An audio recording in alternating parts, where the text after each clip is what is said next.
Carta de Paulo aos Colossenses, capítulo 1, versículos 1 e 2. Apenas. A partir desse domingo, nós vamos começar uma jornada em Colossenses. Não são muitos capítulos, porém uma carta muito rica. E nós precisamos desbravar esses versos com muito cuidado. Se os irmãos perceberam, com certeza os mais atentos aí, nós estamos tanto de manhã quanto à noite numa série específica desse mês, que é os Solos Christus. Porque no final do mês nós celebramos mais um ano da Reforma Protestante. E por que é necessário e importante celebrarmos a Reforma Protestante? Porque no dia 31 de outubro nós estamos comemorando algo que foi extremamente necessário e importante há muito tempo atrás, porém que continua sendo importante até hoje, e nós não podemos deixar de fazer o que foi necessário há tantos anos atrás, que foi um retorno ao padrão bíblico para a identidade da igreja. A igreja estava desvirtuada quanto aos princípios e fundamentos bíblicos para sua prática e fé. Talvez mais prática do que fé. Estou dizendo isso porque é possível que naquele momento tivesse inclusive a doutrina correta, tivesse muitos ali com o conhecimento bíblico, falando da autoridade da igreja, mas que propunham uma prática completamente distorcida quanto a esse padrão bíblico, aquilo que aprendeu dos apóstolos na palavra do Senhor, aquilo que aprendeu da igreja primitiva, aquilo que aprendeu de toda a escritura, incluindo o Antigo Testamento. Então, esta reforma que foi tão radical, agora continua necessária.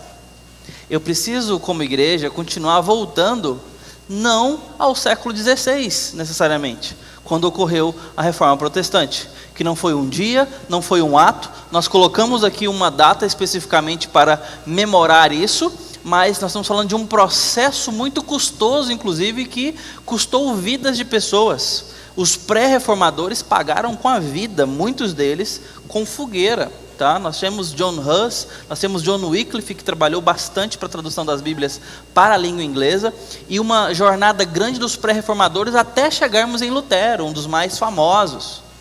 Depois Calvino, outro grande expoente teológico, teólogo da Reforma, e tantos outros pós-reforma que sustentaram esse retorno à palavra de Deus. Porém, nosso retorno não é ao século XVI, nosso retorno é para mais atrás, é para fazer a mesma coisa que naquela data estava se fazendo, voltando à Escritura. Mais uma vez é necessário o mesmo movimento, que a igreja volte à Escritura, que a igreja questione o momento atual comparado à palavra. Nós ainda precisamos nos reformar, estar constantemente em reforma. Então todos nós, tendo livre acesso à Escritura, podemos examiná-la, descobrir os tesouros dela e voltar para ela, comparando os nossos momentos culturais, nossos momentos filosóficos, os pensamentos, as modas, os costumes, os usos, à palavra. É assim que nós nos definimos na palavra. A igreja protestante no Brasil, por algum tempo no início do Brasil já colonizado, os crentes eram chamados de os Bíblia, porque era o povo que andava com um livro para baixo e para cima. Olha, irmãos, isso aí era perseguição, mas quem dera se nós hoje tivéssemos esse apelido.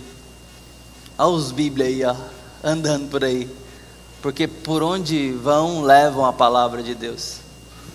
É só carregar, não adianta, né? Eu tenho certeza que a igreja aqui tem aplicativo de Bíblia no celular, com um monte de livro ainda. A gente precisa ter isso exalando de nós. A boca fala do que o coração está cheio, precisa estar repleto dessa palavra.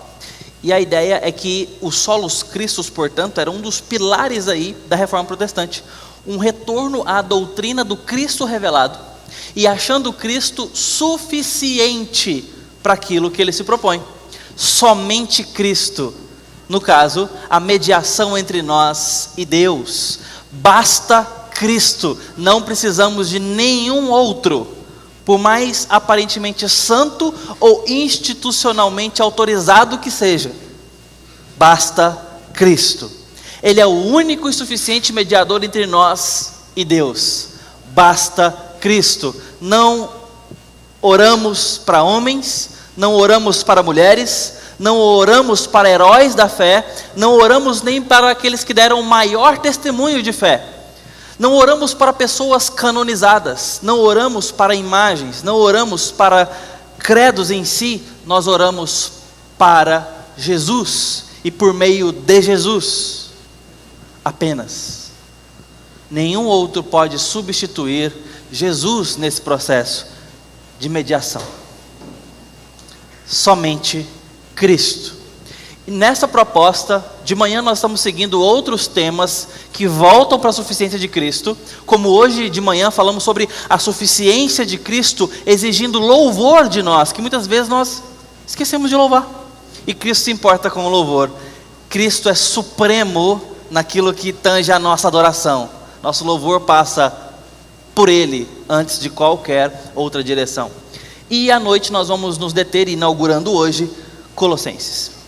E hoje apenas os primeiros 2 versos, nós vamos caminhando aqui por partes, mas eu quero convidar a igreja a desbravar essa carta, como quem vai, não de férias, não de passagem, mas como quem vai acampar, como quem vai gastar ali um intercâmbio, como quem vai aprender da cultura colossense, e não da cultura colossense apenas ali, contextualmente falando, mas o que Deus trata com Colossos, o que Deus trata com esses irmãos e irmãs, uma pequenina igreja, numa cidade que já não era tão importante, e Deus quis falar com aqueles irmãos. Essa é a proposta e a jornada que eu quero propor aqui para os irmãos. E diz assim a palavra do Senhor, então, os primeiros 2 versos da carta: Paulo, apóstolo de Cristo Jesus, por vontade de Deus, e o irmão Timóteo, aos santos e fiéis em Cristo que se encontram em Colossos. Graça e paz a vós outros, da parte de Deus, nosso Pai. Paulo está preso, e Epáfras é quem procura Paulo, para que Paulo fale com a igreja de Colossos, escreva para a igreja de Colossos, porque a igreja está passando por alguns problemas. Mas Paulo ali preso, então, ele escreve para aquela pequena igreja, mas muito problemática, está vivendo problemas teológicos, problemas espirituais, alguns problemas que eu quero enumerar agora para os irmãos, e Paulo para a vida para escrever para aquela igreja. É uma, de fato, carta de demonstração de amor, e ele coloca aqueles irmãos, então, acima até da sua prioridade. Paulo está preso, poderia estar preocupando com outras coisas, com seu próprio desconforto. Afinal de contas, a prisão de Paulo não era uma prisão meramente política ou administrativa, mas também de perseguição religiosa, tá? Isso estava acontecendo aqui, e todos nós sabemos que não havia bons tratos, mas esse homem estava agora aqui escrevendo uma carta de demonstração de alegria para com a vida daqueles irmãos, e também com a preocupação sobre ele, mesmo estando naquela situação que ele está, ele agora vai escrever àquela igreja, e também não coloca outra igreja ou cidade mais relevante estrategicamente em prioridade. Ele escreve para aquela igreja pequenina e de pouca importância. Colossos, diga-se de passagem, está ali do ladinho, na rota das 7 igrejas da Ásia Menor. Esmirna, Tiatira, aquelas igrejas todas que estão ali, tem Colossos. E não foi mencionado. Eu não estou dizendo que o Senhor menosprezou Colossos ali, mas só para os irmãos entenderem, que 7 igrejas foram contempladas naquela rota ali, mas Colossos está ali, e não fez parte das 7, nem na revelação de Apocalipse. É uma igreja pequena, é uma igreja sem expressão, é uma cidade que perdeu a sua importância cultural, e Paulo fala com aqueles irmãos. E esta carta, meus irmãos, de poucos capítulos, nós temos aqui 4 capítulos apenas. Essa carta tem uma riqueza para nos apresentar sobre Cristo, que é incomparável. Aprove a Deus revelar Cristo àqueles irmãos e para toda a igreja em todo o tempo. E nesse momento ele quer falar com uma igreja que está vivendo problemas que tocam a nossa igreja. Eu quero que, à medida que a gente vasculhar aqui os problemas da igreja contemporânea, os irmãos saibam que Colossos está vivendo problemas da mesma forma. E quando nós vasculharmos os problemas de Colossos, pense nos problemas da igreja contemporânea, que eu e você fazemos parte. Eu não estou falando da igreja presbiteriana, não estou falando da igreja do Bueno, eu estou falando da igreja evangélica. Poderia estar falando de outras denominações também, de outras religiões cristãs também. Mas pegue isso por comparação para que a gente entenda. E um dos primeiros problemas que essa igreja estava vivendo era o problema religioso, que dizia respeito ao sincretismo. Esses irmãos estavam misturando o que aprenderam de Paulo, o que aprenderam dos apóstolos, com outros irmãos, com outras crenças vindas de outros irmãos. Eles pegaram um pouquinho daqui, um pouquinho dali e fizeram uma fé nova. Tinha Jesus? Tinha Jesus, mas tinha mais coisa. Você quer ver como é que isso acontece na igreja brasileira? Eu mostro para os irmãos. Quando você frequenta uma igreja, e eu estou dando casos reais a partir de agora. Quando você frequenta uma igreja, que de repente eles estão falando o seguinte: você tem que tocar aqui na Arca da Aliança, senão você não vai ser abençoado. E traz elementos judaizantes, que já foram cumpridos e supridos por Cristo no passado. Nós estamos dizendo que é Cristo mais a Arca da Aliança. Quando eu entro numa igreja que eles falam o seguinte: é o seguinte, para você vencer essa semana, você vai ter que fazer tal coisa. Por exemplo, comprar essa água aqui. E essa água, você vai beber ela uma vez ao dia, a hora que você levantar, e essa vai ser a água da sua purificação. Deixa eu dar um caso real, porque até agora eu só imaginei. A Arca da Aliança não, a questão da água pode muito bem ser recorrente aí, mas eu estou imaginando. Deixa eu dar um caso real, caso que virou caso de polícia na pandemia. Uma determinada denominação evangélica, o seu líder estava vendendo uma semente contra coronavírus por R$900. Você ia pegar essa semente, você ia plantar essa semente ao custo de R$900, e eu não sei exatamente o que ele ia fazer, mas já basta, já dá para a gente entender. Contra o coronavírus. Não sei se ia purificar o ar, não sei se... E o que ia acontecer? Mas alguma proposta tinha para a cura. Essa prática por si só depõe contra Cristo? Talvez não. Mas quando ela é usada na minha fé em Cristo, quando a Bíblia não apoia nada disso, sim, eu estou depondo contra Cristo. Porque eu estou depondo contra a sua palavra, que nunca me ensinou a instrumentalizar ou materializar a fé, mediando cura, mediando soluções que só Deus faz, mediando processos milagrosos que só Deus pode dar. Quando eu tenho autoridade pressuposta de dizer, se eu fizer isso, se eu fizer essa campanha tal, se eu fizer essa peregrinação tal, se eu fizer esse depósito tal, se eu fizer esse esforço tal, aí Deus agora é meu refém para fazer tal coisa. Deus agora me deve. Isso, gente, só acontece e acontece muito. E eu não preciso fechar em algumas denominações, eu poderia falar de todos nós em algum grau. E agora eu vou mostrar para os irmãos como é que isso vai chegando cada vez mais em malhas que nos tocam, que não são tão escandalosas quanto uma semente supervalorizada, ou dar 7 nós na camisa do marido para que ele largue os vícios, ou o futebol do sábado. Tudo isso tem por aí, dentro do culto, dentro da igreja. De Sal Grosso para cima você encontra de tudo.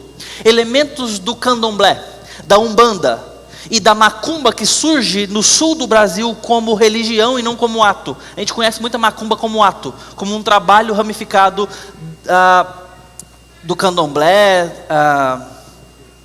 da umbanda e da quimbanda. Mas, meus irmãos, nós temos uma prática religiosa que não é apenas vinda ali do Nordeste para o Brasil. Quando a gente pensa nessas religiões de afrodescendência, vinda ali de religiões animistas da África, a gente pensa logo na Bahia, a gente pensa em Salvador, a gente pensa em algumas coisas assim, onde é muito forte e tradicional. Mas nós temos o sul do Brasil com uma força até hoje muito especial nesse sentido, tá? De você ter elementos de religiões pagãs, animistas, que concorrem com a revelação bíblica, negando o Deus das Escrituras e instrumentalizando com espíritos e Exus. Pastor, o que isso tem a ver com a igreja? O que isso tem a ver com a fé evangélica? Muito bem, tem igrejas e tem movimento evangélico que pegam emprestado suas práticas para trabalhar, para fazer a igreja acontecer. Lembra do dó na camisa? Então, é uma prática da Umbanda, mas é praticada em algumas igrejas e denominações evangélicas no Brasil. Chocante, né? Absurdo, né? Pastor, misericórdia disso. Nossa, e vendem a fé, né, pastor? Vendem.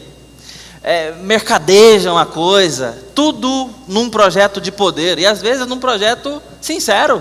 Não só de prática uma prática mercenária cristã, mas também numa prática de liderança espiritual. Estou vendo que as crianças estão recebendo aí seus lápis e papéis. Então, eu esperava isso mesmo. Eu quero que vocês façam um desenho, tá? Permita-me, irmãos, fazer uma pausa aqui. Eu quero falar com as crianças agora. Crianças, olhem aqui para o pastor. Parem o que vocês estão fazendo, por gentileza.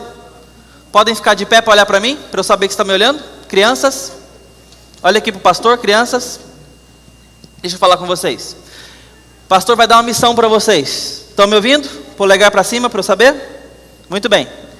É o seguinte, Paulo está preso. Quem escreveu essa carta é o nosso irmão, tá? E ele está ali passando um tempo muito difícil. Mas mesmo assim, ele escreveu uma carta de amor para a igreja, que precisava ter um puxão de orelha, precisava ser instruída. Então, eu quero que vocês desenhem aí Paulo escrevendo essa carta de amor para esses irmãos. Pode ser? Como é que era Paulo, pastor? Pensa aí, depois você me mostra, tá bom? Paulo escrevendo uma carta de amor para a igreja, ok? Combinado? No final eu quero ver, tá? Missão dada, quero missão cumprida, tá bom? Voltando.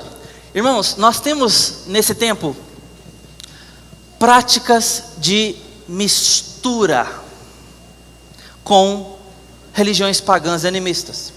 E também eu mencionei aqui religiões judaizantes. Nós resgatamos práticas e símbolos judaizantes porque achamos que o culto precisa ter certos elementos, senão não é.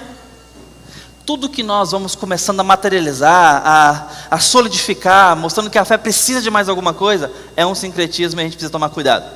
Mas deixa eu te mostrar como que às vezes a coisa, ela é não só de um sincretismo pegado, emprestado de uma outra religião, mas quando eu penso no outro problema que a igreja vive, a coisa vai ficando, como eu disse, em malhas mais nossas, mais comuns.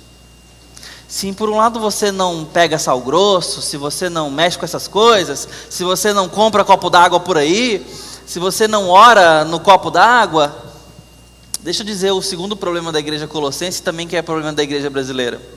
Um problema cristológico. Havia diversos cristos. Como é que esse é um problema de Colossenses? Dos colossenses. Eles estavam crendo em Cristo, porém a sua maneira. Eu estou adiantando o que Paulo trata nesses 4 capítulos para fazer uma apresentação panorâmica hoje. Depois nós vamos encontrar com esses textos futuramente. Eles tinham cristos vindo de outros ensinamentos que não o ensinamento que Cristo deu para os apóstolos. E nesse momento, eles iam formando cristos à sua maneira. Você quer ver um exemplo? Tem uma frase aí que ficou famosa, virou filme, tem livro também, e que parece que ela fecha qualquer discussão moral, né? Em seus passos, o que faria Jesus? Parece que aqui morre o assunto, né? Mas sabe o que é mais assustador? Essa pergunta parece fantástica e genial. O assustador é quando nós paramos para pensar sobre que tipo de resposta vem depois disso. Será que a resposta assim, vamos ver a escritura que ela diz? Vamos descobrir o que Cristo faria? Mas meus irmãos, sejamos honestos. Todo mundo sabe o que Cristo faria. Pelo menos Todo mundo imagina o que Cristo faria, de acordo com cada um. Sabe aquele negócio aqui, ó? Tô areando a vasilha aqui, ó. Eu tenho para mim que Deus... Tô aqui, ó, separando, arrumando a minha mesa. Sabe, eu tenho para mim que Deus...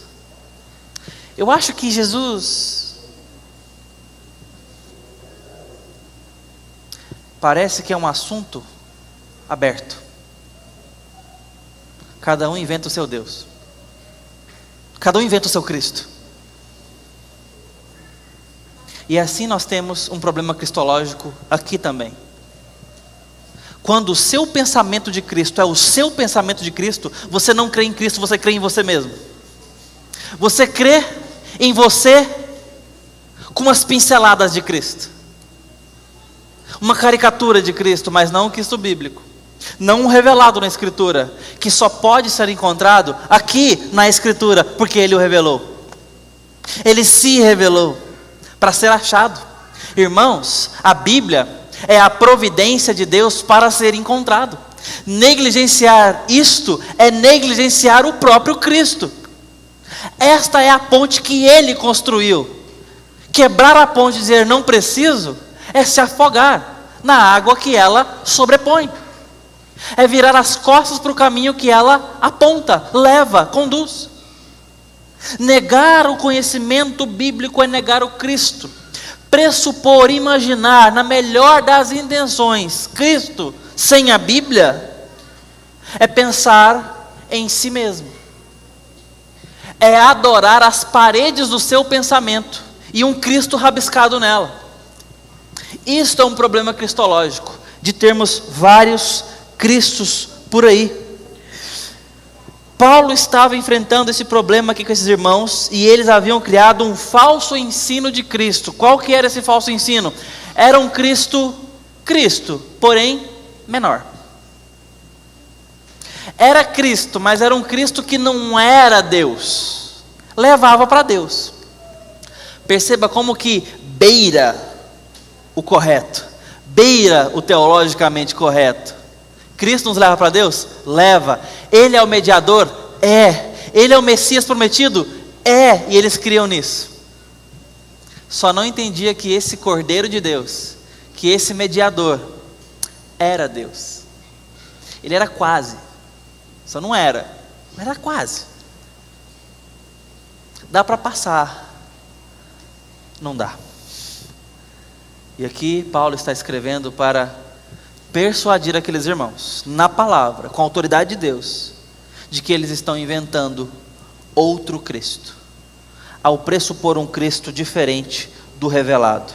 É por isso que Paulo escreve uma carta, talvez a mais completa, ou diretamente ao ponto, cristologicamente falando. Tem um tesouro sobre Cristo aqui para a gente desbravar. E ele está agora lutando e exortando esses irmãos. Epáfras foi certamente o fundador dessa igreja. Paulo não fundou essa igreja. Talvez ele tenha passado por ali, a gente não sabe, Atos não revela isso, mas ele pregou em Éfeso, e em Éfeso ele alcançou pessoas de toda a região. Certamente é razoável pensar assim, que Epáfras ouviu a palavra do evangelho ali e plantou aquela igreja. Então Paulo seria aqui no mínimo, no máximo um avô, tá? Dessa igreja, mas não pai. E Epáfras agora recorre a Paulo com esse problema. Paulo, existem outros elementos estranhos ao evangelho nos nossos irmãos. Paulo, existem ensinos sobre Cristo diferentes com o que eu ouvi, ensinos diferentes com o que aprendi de você. E esse homem viaja um caminho aqui que daria cerca de 1.500 quilômetros para falar com Paulo e visitá-lo e pedir que ele ajudasse esses irmãos. Então Epáfras declaradamente ama essa igreja. E a igreja, podemos ser igreja e crer nas coisas erradas. Podemos ser igreja e misturar o evangelho que recebemos do Senhor com outras religiões, com os conceitos da novela das 9, com o conceito que aprendemos na televisão, nos filmes de Hollywood, nos best-sellers. Eu posso misturar isso, porque são coisas que eu, pessoalmente, aprovo, prefiro, fui ensinado. Eu posso misturar isso com as minhas preferências culturais e correr o grande risco de crer no Evangelho adulterado, como igreja. Como igreja. Paulo está tratando com a igreja. Uma igreja que estava vendo Cristo, mas um Cristo menos. Quer ver um Cristo menos? Hoje em dia, isso é bem comum para os irmãos, com certeza. Eu não tenho ouvido muito mais, mas eu sei que ainda existe por aí. Quem já frequentou alguma igreja? Quem aqui já não ouviu falar, pelo menos, de alguma igreja onde tinha uma prática de determinar para Deus? A oração, ela tinha uma estrutura tal que você em algum momento determinava para o Senhor que Ele fizesse tal coisa. Gente, a palavra eu determino algo tem a ver com decreto, tem a ver com exigência que requer atendimento. Quem somos nós, ovelhas e discípulos, escravos do Senhor,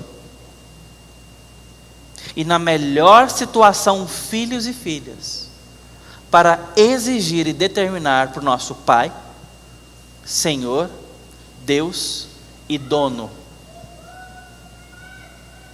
Dá para entender isso? Irmãos, a nossa posição em Cristo está declarada em Colossenses, ela é rica demais. Mas não é essa posição onde nós fazemos Ele ser escravo, onde nós colocamos Ele num lugar que Ele não pertence. Ele continua sendo o mestre, nós os discípulos. Ele o Pai, nós os filhos. E essa posição de escravo de Cristo, de servo de Cristo, de filho adotado em Cristo, é uma posição de extremo privilégio. Lembra que só existem duas nesse mundo? Uma é essa, mediante a graça. Nós somos cordeiros com Cristo de todo o reino que Deus tem alegria em nos dar. Mas isso não nos coloca em situação e condição de fazer exigências, de dar ordens. E eu estou trazendo à memória para os irmãos uma prática que é muito comum no Brasil. Não sei se isso ainda perdura hoje aí por algumas igrejas e tudo mais, para mostrar para os irmãos que isso na prática é a crença num Cristo que não é o bíblico. É a crença num Jesus que não é o revelado na Escritura.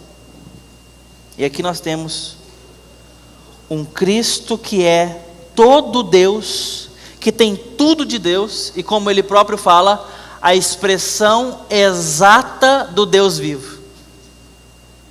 Lembra nas palavras de Jesus?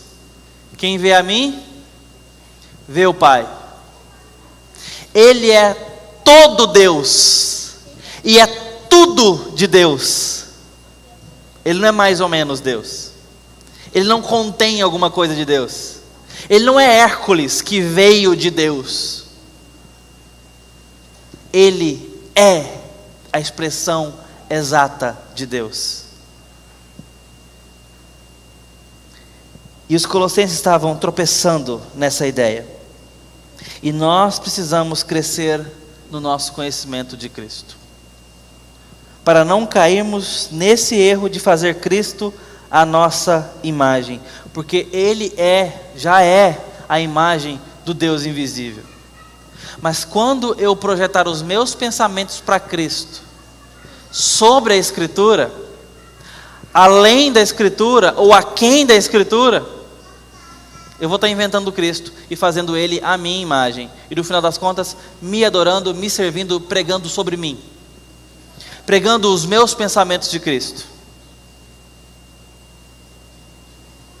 Devemos desejar Deus e não a nossa projeção de Deus. Cristo e não os nossos pensamentos de Cristo. Pense nessa frase. Você adora a Cristo, serve a Cristo ou a sua projeção de Cristo? Como que você descobre? Na palavra. Confrontando o que crê o que pratica com o revelado na Escritura. Solos Cristos. Esse era o problema cristológico que essa igreja estava vivendo. O terceiro problema que essa igreja estava vivendo era um problema de pragmatismo, por conta das suas práticas. E um pragmatismo que nós poderíamos chamar de espiritual, porque ele tem uma roupagem e uma petulância muito boa. E esta ideia, ela acontece hoje de formas muito mais elaboradas, inclusive. A igreja de Corinto também viveu alguns pragmatismos religiosos fortes, semelhantes de Colossenses. Mas vamos pensar diretamente na nossa igreja aqui, para vocês, contemporânea, para que a gente pense, vocês pensem, como que nós podemos aprender com o que Paulo vai ensinar. Quando nós falamos sobre ministério, entre nossas lideranças, com os nossos líderes de ministério, ou mesmo com outros pastores, é muito comum que a gente pense o seguinte: a igreja está dando certo? E aí, como é que está o trabalho lá, pastor? Está dando certo? Qual a relevância da sua igreja? Essa palavra, meus irmãos, ela é fantástica. Eu particularmente amo essa palavra, relevância. Mas aqui mora um buraco, e nós podemos cair nele, de pressupor que nós edificamos a igreja de Cristo, de pressupor que nós temos que fazer dar certo. Meus irmãos, quem edifica a igreja é o Senhor Jesus. Ele disse que edificaria a igreja, e que essa igreja edificada por Ele, as portas do inferno não prevaleceriam contra. Nosso papel é sermos fiéis na palavra, na evangelização, nas ofertas, no cuidado uns com os outros, nas orações. Esse é o nosso papel. E Ele vai acrescentando dia a dia os que vão sendo salvos. Nós nos exortamos, nós cuidamos uns dos outros, nós estudamos a palavra, manejamos bem a palavra, somos pessoas dominadas pelo Espírito Santo, refletimos isso em nossas relações interpessoais, profissionais, nos nossos principais laços, adoramos, congregamos e não deixamos de congregar. Mas quem edifica a igreja é o Senhor. Nós cantamos, nós louvamos, nós consagramos, nós jejuamos, mas quem edifica a igreja é o Senhor. Então o que é dar certo? O que é uma igreja relevante? Essa é uma igreja, queridos irmãos, como eu disse, de Colossos. Essa igreja não era relevante estrategicamente. Colossos, talvez há 5 séculos atrás, teve relevância, porque tinha uma importante rota comercial que passava por ali. Mas já há muito tempo não passava, ela só foi decaindo a relevância dela e já não era mais nada, política, comercialmente falando. E tem uma pequena igreja ali. Paulo escrever para Roma é muito mais marketing, é muito mais relevante, alcança mais gente, é mais, parece, inteligentemente estratégico. Mas Deus quis falar com aquela igrejinha, Deus quis chamar aquela igrejinha, aquela cidadezinha, permita-me colocar assim. O evangelho também foi pregado no interior, e ali havia povo de Deus, ovelhas do Senhor, custosas como as dos grandes centros, mas povo do Senhor. E aqui Paulo está chamando esses irmãos que estão com uma prática pragmática, pensando no que funciona, ao invés de pensar na palavra do Senhor, ao invés de pensar em se submeter à santa doutrina do Senhor, a pesquisar nela, a estudar em família, a estudar pessoalmente, ao ler a palavra do Senhor, orar e depender dela, ao fazer bom proveito dos ensinos puros na casa do Senhor, pelos canais da igreja, onde você vai aprender mais da palavra para ter fundamento, exortar o seu próprio coração, se tornar um melhor sacerdote do seu lar, se tornar uma mulher coluna e baluarte da sua casa, se tornar um jovem com o coração firme e com a cabeça arejada pelas palavras do Senhor para viver esse mundo, vinda do próprio Deus para a terra. Pais e mães que sabem cuidar dos seus filhos na palavra, porque possuem a palavra, porque meditam na palavra. Mas quando nós caímos no pragmatismo, isso mostra a nossa infantilidade espiritual, a nossa ansiedade espiritual e o nosso despreparo e a nossa falta de experiência com o reino. E aí, meus irmãos, eu vejo em nós uma sede tremenda de que alguém nos fale 7 passos para isso, 7 passos para aquilo outro. É isso que vende, é isso que nós queremos. O pastor vai mandar o seguinte: você vai orar 3 vezes ao dia e você vai fazer isso atrás da porta,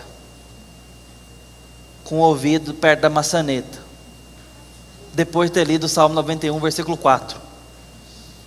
Isso aí. Agora eu sei o que eu tenho que fazer.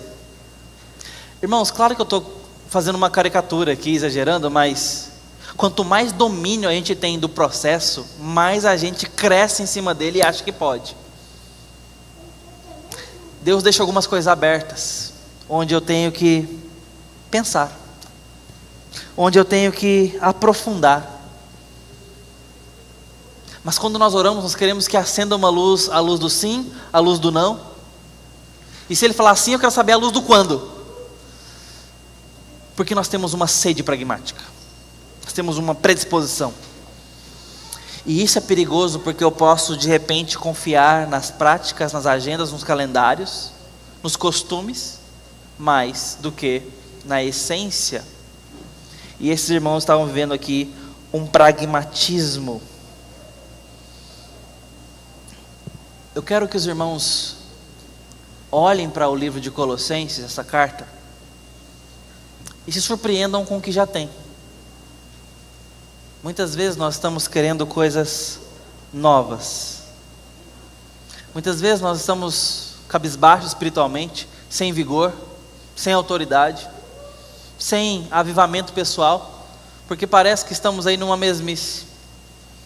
Mas irmãos, nós não podemos nos acostumar com o sagrado, como eu disse anteriormente. Se nós nos apropriarmos de tudo que temos em Cristo Jesus, nós ficaremos de boca aberta. Com quem temos, com o que temos nele. Efésios nos fala que ele nos abençoou com toda a sorte de bênçãos nas regiões celestiais. Qual que é a dimensão disso? Quem Cristo é por nós.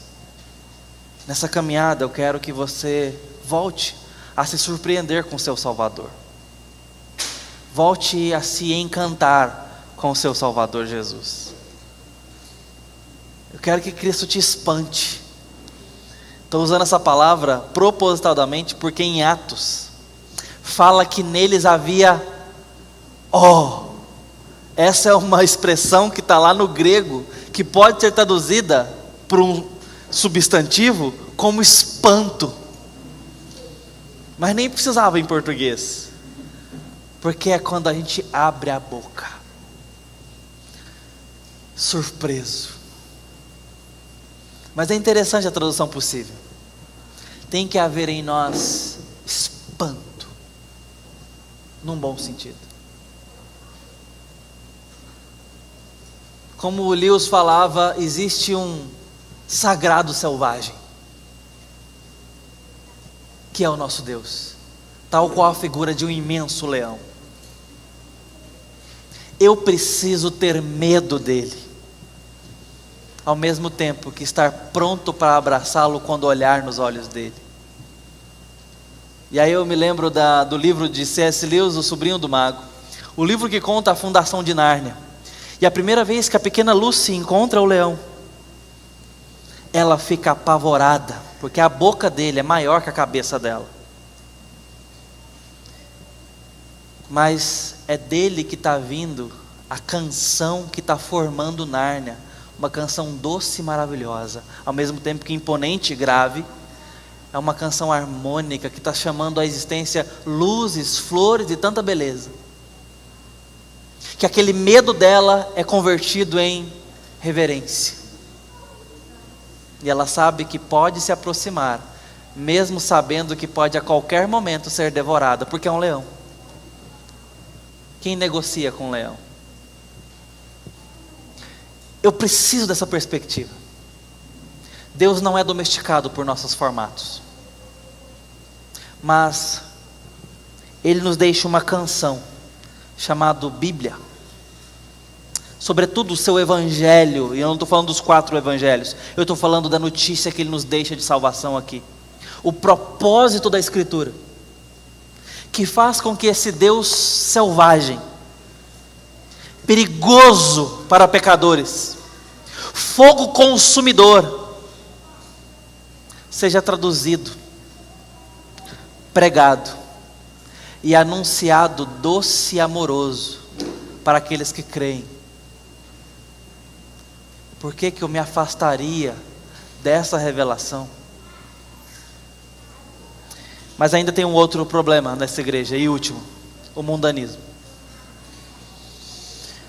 As formas que eles iam vivendo faz com que Paulo os chame a se revestir da nova natureza que eles já têm, mas que está completamente trocada, suja, porque eles estão pegando as práticas dos povos ali e fazendo igual. Eles estão pegando a revelação do Evangelho e trocando pela prática dos povos, pelas últimas doutrinas, pelas últimas teorias, e vou colocando em caixinhas. Aqui eu tenho a caixinha da religião e da teologia, aqui eu tenho a caixinha da minha profissão e do meu marketing pessoal, aqui eu tenho a caixinha das minhas práticas relacionais e de cura interior. Queridos irmãos, Abraham Kuyper tentou nos ensinar, o neocalvinismo existiu para nos ensinar, que não há nenhum pedaço da nossa vida, não há nenhuma esfera, como Kuyper falava, em que Cristo não domina e reina sobre. Cristo não é uma esfera da minha vida. Cristo não é um estanque, não é um quarto, não é um segmento da minha vida. Cristo é aquele que reina sobre todos os segmentos da minha vida, que eu insisto em colocar em caixinhas porque eu gosto dessas coisas assim. Tudo bem, mas Cristo domina sobre todas elas, e abre todas elas, e é rei sobre todas elas. A psicologia, a medicina, os caminhos jurídicos, sociais, a filosofia, a política, nós não temos o direito de separar esses assuntos de Cristo. Cristo não é mais um assunto. Ele reina sobre todos esses. E é Ele quem diz se presta ou não o que nós estamos pensando, apoiando e crendo. É Ele quem valida, rejeita, permite, aprova.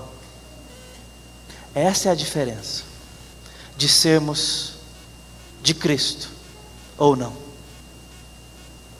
E aqui esses irmãos estavam com pensamentos mundanos. De uma forma bem genérica, eu posso ver o mundanismo entrando nos meus conceitos. Vou pegar alguns elementos mais simples aqui. Quando eu tenho maridos que não assumem a liderança em casa, o sacerdócio dentro de casa, porque fala que a mulher é mais experiente na fé, mas tem mais tempo de convertida, que a mulher parece que estuda mais a Bíblia, então advoga para ela, deixa para ela, quando na verdade nós estamos falando de uma frouxidão e desobediência de Cristo, como se isso fosse possível, e isso é justificado. Isso é mundanismo.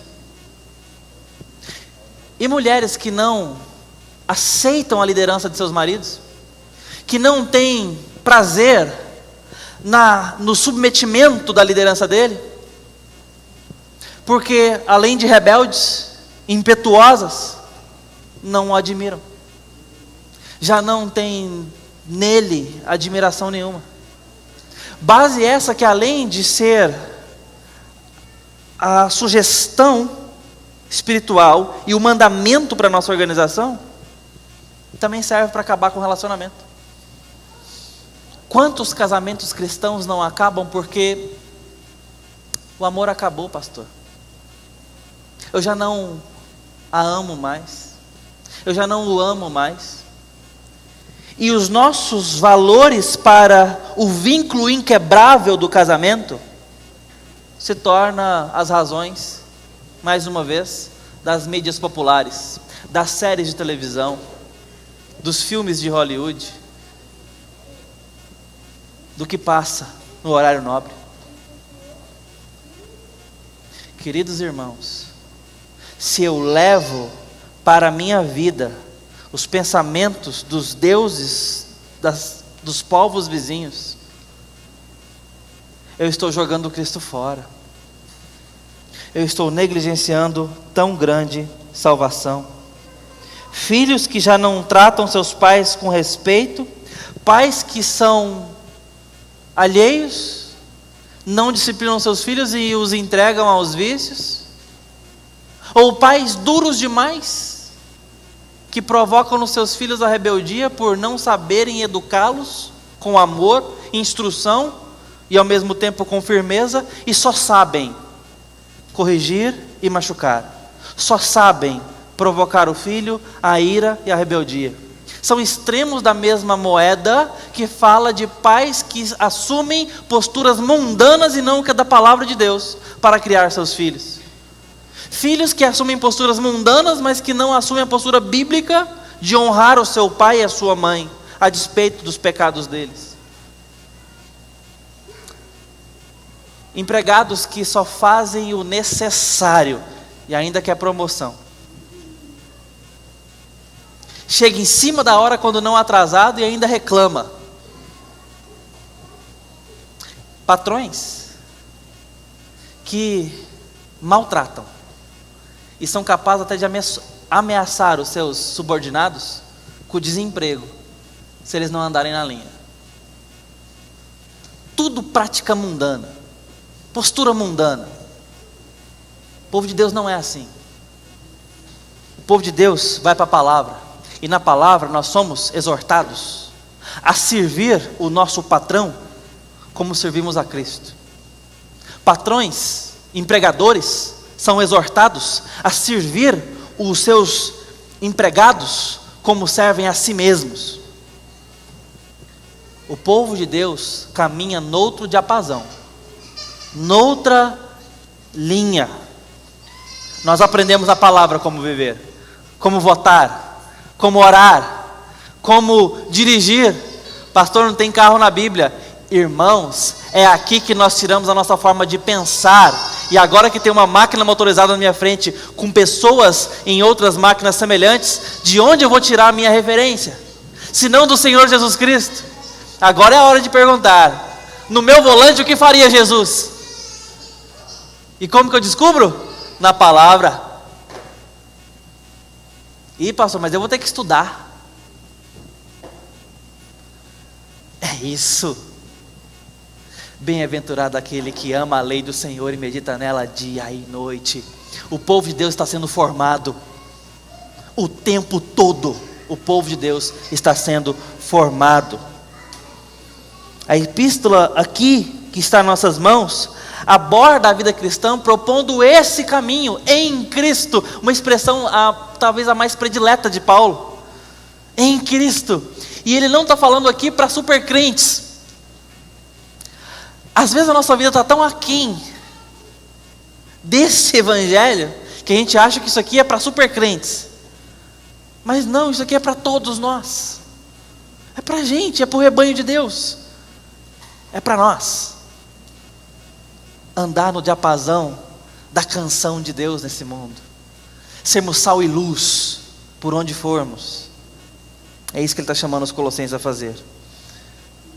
E aí então ele diz: Paulo, apóstolo de Cristo Jesus, por vontade de Deus, e o irmão Timóteo, aos santos e fiéis. Paulo quem? Apóstolo de Deus, apóstolo de Cristo por vontade de Deus, e o irmão Timóteo. Esse é o autor da carta, alguém que fala a palavra de Deus. Eu quero encerrar com essas palavras de Paulo. Paulo vem falar que ele depende da autoridade que lhe foi dada e não a que ele tem. E isso muda tudo. É assim que se apresenta praticamente em todas as cartas, mas isso aqui pode virar paisagem para nós, mas tem uma importância muito grande. Ele está dizendo que a autoridade dele vem de Deus. Muitas vezes nós somos confrontados e recebemos um conselho ou outra coisa que nós podemos não gostar. Mas se vem da palavra, quem ama a Cristo sabe que tem que mudar. Pode até te machucar, mas se está embasado biblicamente, quem ama a Cristo Jesus, só cabe o arrependimento e o retorno. A deixar aquele caminho e seguir por outro. Se quando estamos aqui diante da palavra e a palavra é pregada, você pode não gostar do que você está ouvindo, você tem todo o direito. Você só não pode dizer que isso aqui não tem autoridade na sua vida. Se você é de Cristo Jesus, a palavra dele tem autoridade na sua vida, porque ele foi revelado sobre você como pastor, como Senhor e Deus. E a palavra dele não é só autoritativa, mas ela é boa. Ela cuida da gente, ela é útil. Quem ama a Cristo ouve a palavra com obediência, com humildade, ainda que não goste muitas vezes do que está ouvindo, porque está mexendo no seu queijo, porque está te tirando de um lugar confortável, que você gosta, que você prefere, que você foi ensinado outrora. Mas as ovelhas do Senhor ouvirão a sua voz e reconhecerão de quem vem a voz. Por isso que esse púlpito aqui tem que pregar a palavra, e o dia que não pregar a palavra, já se foi a autoridade. Todo membro da igreja presbiteriana assume um compromisso publicamente. Agora em novembro nós vamos receber novos membros. E os irmãos farão um compromisso, aqueles que vêm de outra denominação ou estão sendo batizados pela primeira vez. Estão sendo batizados. Você promete se submeter à autoridade dessa igreja, enquanto esta liderança se mantiver fiel às Escrituras. Este é o compromisso de membresia. Enquanto esta liderança for fiel às Escrituras. Fora da fidelidade às Escrituras, nosso acordo se dissipa. Aí é gente contra gente, mas Paulo aqui vem agora com uma autoridade divina. Eu recebi do Senhor, hoje qualquer um se diz apóstolo. Paulo entende que ele recebeu de Deus. E pastor, mas o apóstolo fulano de tal falou que recebeu de Deus também. Muito bem, só que aqui o nascido fora de tempo, que não foi comissionado com Jesus em carne, foi comissionado por um Jesus que apareceu em espírito para ele. Meus irmãos, esse é o apostolado, e Paulo está aqui declarando a sua autoridade sobre aqueles irmãos. Ele está falando a palavra de Deus. E o que Paulo fala para esses irmãos? Santos e fiéis. Embora santo hoje signifique muito para a gente uma coisa de uma pessoa boa, de uma pessoa correta, de uma pessoa honesta, pura, a palavra originalmente, hagios, tem a ver com separação. E Paulo está dizendo que esses irmãos são santos, são pessoas separadas, são pessoas que foram colhidas por Deus no meio de outras. Irmãos, vocês estão crendo em outros cristos, vocês estão misturando o evangelho com outras práticas, vocês estão com práticas mundanas, mas vocês foram separados para a fidelidade, santos e fiéis. Vocês são povo de propriedade exclusiva de Deus. Pessoas de uma igreja tão pequenininha que seria menosprezada por outras, tem importância diante de Deus, e esse povo foi separado por Deus, como Moisés foi, como Davi foi, como o próprio Paulo foi. Aqueles que receberam o evangelho da graça foi separado pelo próprio Deus para crer. É isso que temos em Cristo. Louvado seja o nome dele. Espero que você esteja dizendo amém no seu coração, porque isso é uma âncora do nosso coração. Eu sou propriedade dele, porque ele quis me separar, para que eu fosse fiel. E o que ele disse para esses irmãos? A graça e a paz da parte de nosso Senhor. Isso aqui é uma saudação cunhada por Paulo. Graça e paz. Paulo inventa essa moda aqui. Ele está misturando expressões aqui. A charis grega, que era muito comum, uma saudação muito comum, a graça ali dos gregos. Mas ele traz uma saudação judaica, shalom. Graça e paz. A shalom para o judeu, ensinado desde o Antigo Testamento, é muito mais do que eu estou tranquilo, estou em paz. Envolve tudo na nossa vida estar no devido lugar. Não é que está tudo ok, que não tem problema, mas que está tudo sob controle de fato, que eu estou em paz. Paz que excede a todo entendimento, paz que não pode ser explicada, paz que o Espírito Santo me conduz a. Essa paz só pode ser alcançada pela graça. Graça para que tenham paz. A ideia é essa. E é assim que Paulo cumprimenta esses irmãos.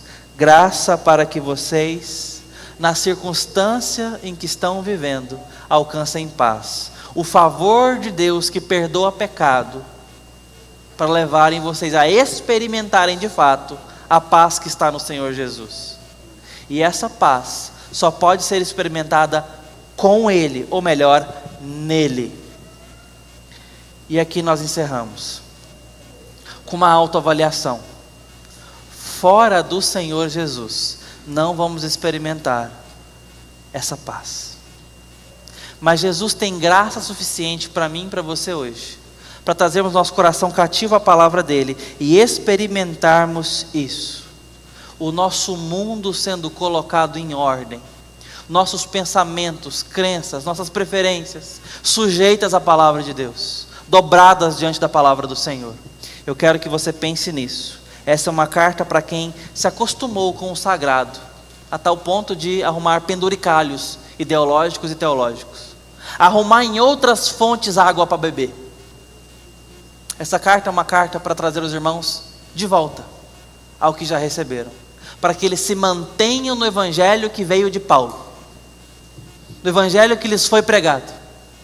Irmãos, permaneçam no mesmo evangelho pregado na Escritura Sagrada. Irmãos e irmãs, ensinem esse e tão somente esse Jesus Cristo aos seus filhos e filhas. Irmãos e irmãs, orem com seus cônjuges em nome desse Jesus e não de outro, e peçam perdão pelo Jesus inventado por nós. Peçamos a Deus arrependimento pelo Jesus crido fora do evangelho, para que nós possamos desfrutar de quem Ele é por nós, abundantemente por nós, e pararmos de beber água salgada, água torpe, mas voltemos a nos encantar com a água da vida. Essa é a proposta dessa carta ao nosso coração. Vamos orar.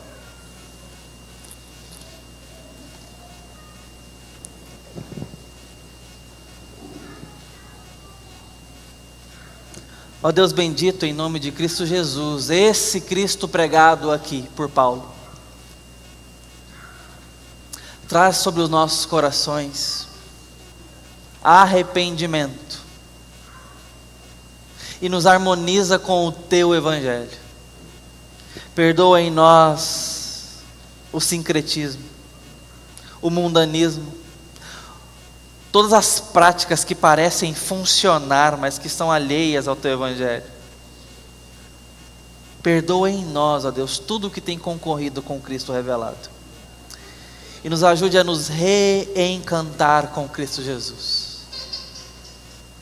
Em nome de Jesus. Amém.